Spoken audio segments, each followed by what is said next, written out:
It's 3:07 a.m. Your eyes open. You don't check the clock, you already know.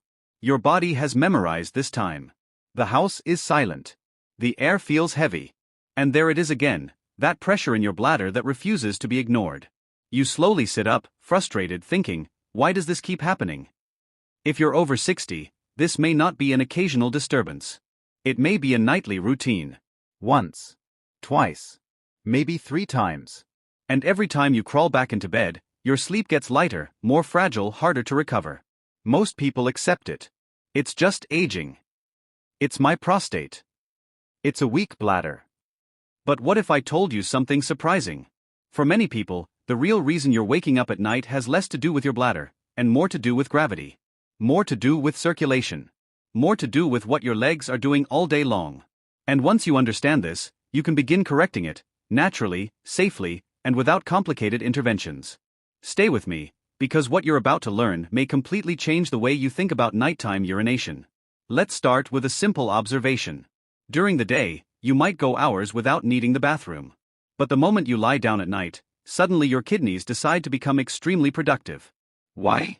Your kidneys didn't suddenly wake up. Your bladder didn't shrink at sunset. Something else shifted. Here's what's happening behind the scenes. As we age, 2 important biological changes occur. First, your body produces less vasopressin, the hormone responsible for telling your kidneys to slow urine production at night. When you were younger, this hormone created a night mode for your kidneys. That signal weakens with time. Second, and this is the part almost no one talks about, your veins become less efficient at pushing blood upward from your legs. Throughout the day, gravity pulls fluid down into your lower limbs. Have you ever noticed slight swelling around your ankles in the evening? Maybe faint sock marks that weren't there in the morning? That's fluid pooling. It may seem harmless, but it matters. All day long, while you're sitting, standing, cooking, walking, watching television, fluid slowly accumulates in your legs. Now here's the turning point. The moment you lie flat in bed, gravity no longer traps that fluid in your lower body. It re-enters circulation. It moves back into your bloodstream. Your kidneys sense an increase in volume and say, time to filter. And just like that, your bladder fills. So you're not waking up because your bladder is weak. You're waking up because your body is draining the fluid that pooled in your legs all day. That realization alone changes everything. Instead of blaming your bladder, we work with circulation. The goal is simple: help your body clear that excess fluid before you fall asleep, not after. Let's begin with one of the most underrated systems in the human body, the calf muscles. In anatomy, the calves are sometimes called the second heart. When they contract, they compress deep veins and push blood upward against gravity. But when you sit for long periods, that pump stays idle. Fluid lingers. About 1 hour before bed, sit comfortably or lie down and begin ankle pumps. Point your toes away from you slowly. Then pull them back toward your shins. Do this rhythmically. Controlled. Intentional. You should feel the calf muscle stretch and contract. This is not random foot movement. This is activating a hydraulic mechanism built into your body. Continue for about 1 minute. Rest briefly. Repeat 2 or 3 times. By doing this before sleep, you push pooled fluid back into circulation while you are still awake, which means your kidneys can process it before you're trying to rest. Next, we address tension. The body functions as a chain. Tightness in the lower back and hamstrings can influence pelvic positioning. And when the pelvis tilts forward due to stiffness, it can subtly increase pressure within the abdominal cavity. Lie on your back. Slowly bring one knee toward your chest. Hold it gently. No forcing. Breathe deeply. Feel the lower back lengthen. Switch sides. Move slowly. Imagine you are underwater. Sudden movements trigger protective muscle tightening. Slow movement tells the nervous system it is safe to relax. And that matters, because a mildly activated stress response increases bladder urgency. Now for the hamstrings. Instead of aggressive stretching, lift one leg with a slight bend in the knee.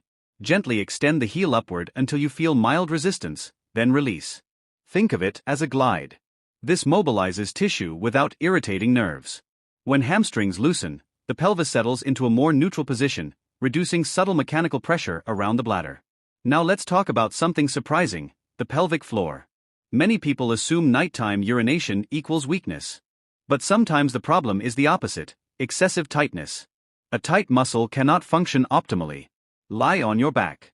Bring the soles of your feet together. Let your knees fall outward. Place pillows underneath so your legs are fully supported. The key is zero effort. Total relaxation. This position relaxes inner thigh muscles and sends a calming signal to the parasympathetic nervous system, your rest and digest mode. When the nervous system feels safe, urgency decreases.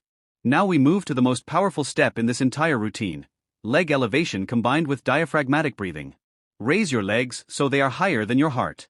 Against a wall works beautifully. Or use stacked pillows. In this position, gravity reverses the pressure gradient that normally traps fluid in your feet. Venous blood and lymph drain naturally toward your core. But to enhance this effect, we add breath. Place one hand on your belly.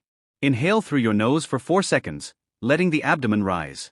Hold for 2 seconds. Exhale slowly through pursed lips for 6 seconds. The extended exhale stimulates the vagus nerve, enhances relaxation, and creates subtle pressure changes that encourage fluid return. Do this for 3 to 5 minutes. You are now clearing congestion before bedtime instead of during sleep. To anchor this routine, follow a simple 3-2-1 structure. 3 hours before bed, stop eating. Digestion raises core temperature and delays deep sleep. 2 hours before bed, reduce fluid intake. This gives your kidneys time to process hydration before you lie down. 1 hour before bed, perform the circulation and relaxation routine we just discussed. Then empty your bladder fully before getting under the covers. Also dim your lights in that final hour. Bright LEDs suppress melatonin. Warm, soft lighting tells your brain night has arrived. Over time, consistency retrains your body. Now let me be clear: if nighttime urination is painful, excessive, or accompanied by other symptoms, seek medical evaluation. Certain conditions require professional care. But for many individuals, the problem is mechanical, circulatory, and neurological, and therefore modifiable.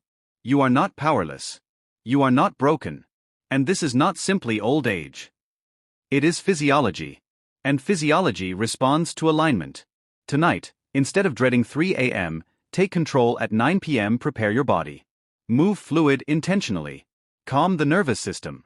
Work with gravity instead of against it. Sleep is restoration. It is repair. It is cognitive maintenance. And with the right approach, your nights can become quieter again.